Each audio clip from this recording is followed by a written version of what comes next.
doing your research into the festivals is like paramount, paramount, paramount, because I can't even tell you how many applications we've received as, a company, and it hasn't been the right style or it hasn't been the right size. Reach for the stars, that's always great. And there's a trajectory when it comes to music. So some people want to be touring artists, some people only want to do festivals, some people want to do, theatre stuff. So just kind of knowing what you're applying to is always really good because festivals are quite genre specific, but they can always be a fusion. You never know what stage, that you might fit on if you don't do the research. We've had people apply to smaller stages that we think, oh no, they'd be better for headlining this stage, or people applying for like the main stage when they've not done that many gigs. So just kind of knowing what festival you're applying for, or what supports like you're applying for is always really good. And once you get those conversations going with the people in the room, you kind of keep those relationships. So yeah, I'd always stress doing your research and finding the right person. That kind of does touch on me saying getting to know the people in the room. I think most of the smaller gigs we've had, it's just been people, getting in touch with myself or someone in my team and saying, hey, like, I saw you post this artwork the other day. Like, I'd really love to either like come down to the show or, open up. And just that's how you form a relationship with the person, getting to know the promoters, chatting to agents, chatting to managers. And that could be as simple as, going to a networking event, which can be like so daunting, but it's always good. Like you might not be speaking to the right person, but they might be able to introduce you to the person who is right. And we have that at Live Nation as well, where I don't work on particular festivals, but I'll know who the booker who it is for.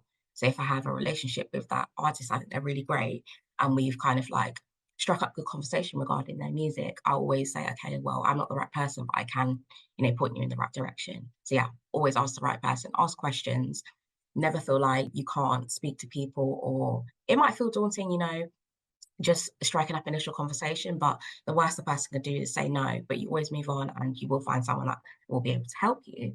I'd also say that knowing the right process to apply for festivals or touring is really important too. So Glastonbury, for example, they have like the new artist stage and stuff that they're trying to break to the crowd.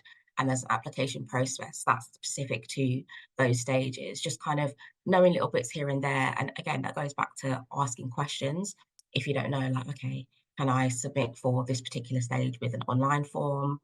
Or if I speak to this agent, would they be able to get me on here? Like just knowing the process, there's a lot of work that goes into a festival application. I've seen some of them and they're really long, but perseverance is key. And I think the more and more you do these festival applications, the easier it does become, because as long as they ask a lot of the same questions, all these different festivals. So sometimes it's more of a copy and paste job. Sometimes it's like, okay, I really just have to write a fresh application here, but knowing the process is key. So for like your own, like managing your time and your expectations, knowing that, okay, I'm applying to Glastonbury and I know that's online application, I can get that done. Or I'm doing this and I have to submit a video of myself performing, like just knowing the things that you need to do to kind of get yourself in front of these festival bookers as well. So this is kind of going to give us more of I guess, a detailed way to just know what you're doing in a festival application, giving bookers and people who work in touring absolutely what they need. So if you get asked specific questions in your online application, I'd say the best thing to do is always stick to what the person needs. So if they're asking you about stats and you've got to write it out like manually, try not to kind of veer off and then speak about stuff that might not be relevant. So always stick to what you need, because there's nothing worse than receiving an application that's so passionate, but it's not relevant to what you need for the stage. So I'd say, obviously go above and beyond, but just always stick to the point, clear, concise. Here's my music. This is what I do. I'd really love to do this. Like show your passion in a way that's not diverging from the actual question, and putting your best foot forward.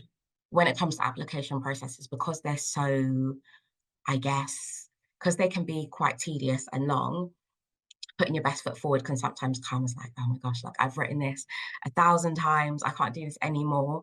But I'd always say like some of those applications that I've received have been like, I found some really amazing bands only because, they've really put their best foot forward. They've sent me every link that, from stuff that they've done in the studio, unreleased stuff that's online, yeah, collaborations with other artists that are relevant to the stage. Like, I performed with X person before, I supported this person, they performed at the festival last year, kind of getting those co-signs like that, I think are just always, always really important.